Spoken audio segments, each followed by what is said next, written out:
Shalom, jemaat Tuhan. Puji Tuhan, kita akan kembali mempelajari apa yang sedang kita pelajari. Doa saya biar kita bisa terus memiliki pemahaman yang benar tentang anak Allah. Seperti yang sering katakan bahwa Tuhan memberikan 5 jawatan, memberikan Roh Kudus untuk membawa kita memiliki pemahaman yang benar tentang anak Allah. Baik jawatan, 5 jawatan, rasul, nabi, penginjil, gembala, guru diberikan untuk melengkapi kita semua. Salah satunya supaya kita bertumbuh dalam tingkat pemahaman yang benar tentang anak Allah. Karena ketika kita memahami tentang Allah dengan benar, itu menjadi sebuah kekuatan. Yesus datang untuk membawa kita mengerti, memahami, mengenali Allah dengan benar. Roh Kudus diutus, diberikan untuk menuntun, membawa kita pada segala kebenaran. Karena itu pengenalan akan Allah harusnya menjadi prioritas kita. Kita sudah belajar bahwa ketika sangkakala mau ditiup setelah meterai yang ke-7 dibuka, surga sunyi senyap.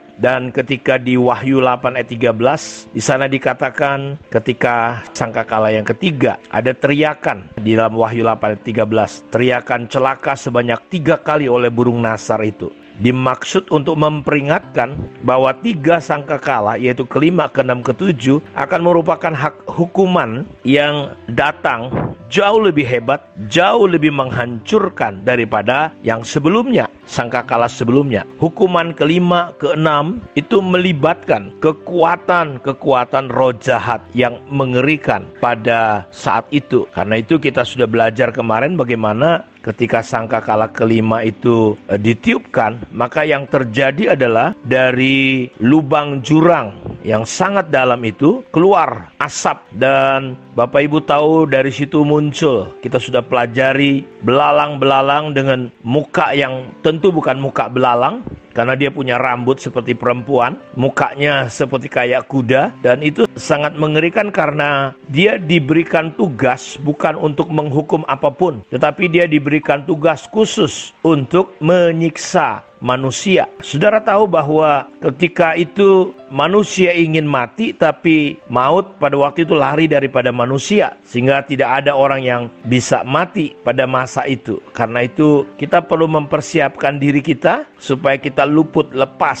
Karena ketika situasi antikris muncul, salah satu yang dibutuhkan adalah iman dan ketabahan daripada orang-orang kudusnya Tuhan. Jadi kita melihat bagaimana binatang itu keluar dari lubang jurang maut yang sangat dalam. Dan nama pemimpinnya Abaddon atau Apollyon. Nah, karena itu saya mau katakan kepada kita di perenungan pada pagi hari ini, untuk kita benar-benar Bapak Ibu membangun hidup kita sungguh-sungguh di dalam Tuhan. Agar apa? Agar pengenalan kita berpindah dari sekedar pengenalan kita secara agama, secara info. Karena kalau pengenalan kita cuma secara agamawi berdasarkan info-info saja, karena kita menjadi orang Kristen keturunan, saya khawatir bahwa nanti ketika situasi sulit, situasi yang datang ke dalam dunia ini begitu rupa, maka kita akan murtad. Kita bisa pindah agama seperti yang terjadi sekarang. Orang tiba-tiba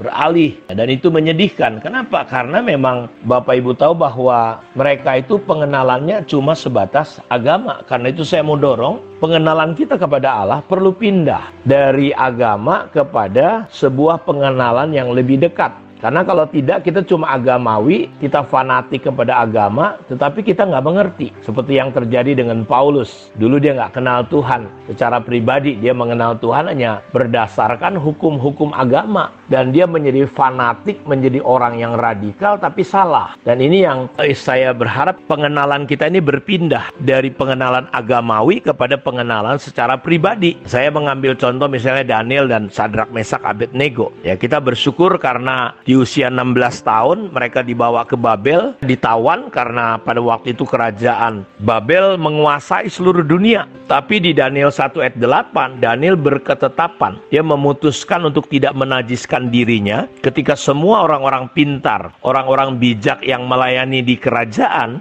harus makan anyapan raja, makanan yang sudah dipersembahkan kepada berhala. Saudara, Daniel berketetapan tidak mau makan, dia jaga kesucian. jaga kekudusan hidupnya. Dari sini saya melihat Daniel yang usianya masih muda, 16 tahun. Bapak mamanya berhasil. Memang di Alkitab tidak pernah diceritakan bapak mamanya Daniel. Tetapi konsepnya orang Yahudi, konsepnya orang Israel adalah ketika duduk, ketika berdiri, ketika jalan, mereka disuruh untuk mengajari anak mereka memperkatakan firman Tuhan. Bahkan firman Tuhan ditulis di jenang pintu, di berbagai tempat, di dinding, firman Tuhan. Dan bukan hanya secara agama diajarkan, tetapi mereka diajarkan secara pribadi. Makanya ketika mereka menghadapi persoalan, mereka dibuang, mereka diangkut sebagai tawanan, mereka memiliki iman yang kokoh. Mereka tidak menyangkal Tuhan, bahkan mereka menjadi solusi, menjadi berkat, menjadi dampak. Kita lihat contohnya ketika Daniel di pasal 6 itu, Bapak Ibu, kalau Bapak Ibu baca secara keseluruhannya, bagaimana ketika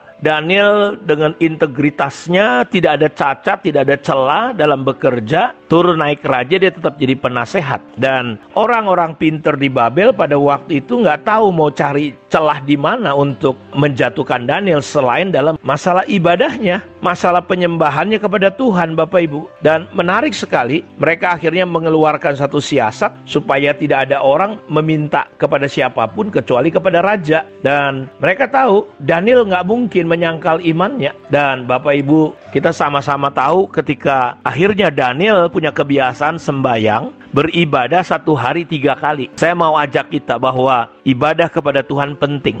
Jangan sampai kita tinggalkan ibadah gara-gara COVID-19.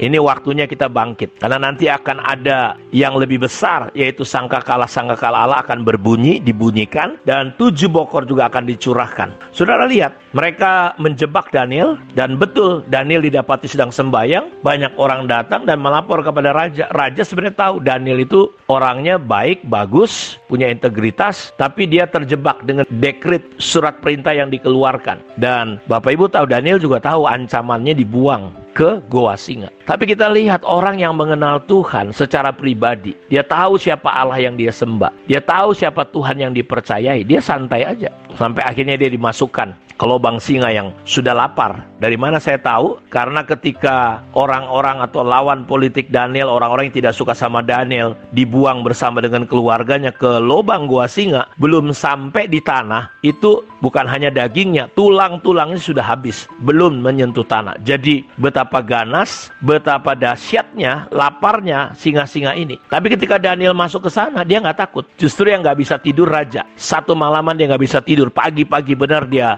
jumpai, dia datang ke gua singa, dia tanya, Daniel hamba Allah yang maha tinggi. Dia kenal. Bagaimana posisi keadaanmu? Dan dia bilang, aman Tuanku Raja. Kalau saudara baca dalam Daniel pasal 6 itu, saudara, bagaimana akhirnya Raja Darius mengeluarkan sebuah perintah bahwa di seluruh jajahannya semua orang harus takut kepada Allahnya Daniel. Kita lihat kenapa disebut Allahnya Daniel. Orang lain sampai tahu tuh Allahnya Daniel luar biasa. Karena itu masalah kita hari ini, apa yang kita alami, mungkin ketakutan, kegalauan, kecemasan, adalah sebuah akibat kegagalan kita dalam mengenali dan mempercayai Tuhan di dalam kehidupan kita. Karena itu saya mau dorong Bapak Ibu untuk kita ayo bertumbuh di dalam pengenalan Allah. Jangan hanya secara agamawi, info, pengetahuan. Banyak orang cerita Tuhan, bisa share-share tentang Tuhan, tapi dia nggak punya pengenalan. Dari mana? Gampang, sederhana. Dia takut. Karena takut adalah salah satu akibat buah di mana kita tidak mengenali siapa Tuhan yang kita percayai. Karena itu, mari berpindah dari mengenali Dia secara agamawi, berpindah kepada mengenali Dia secara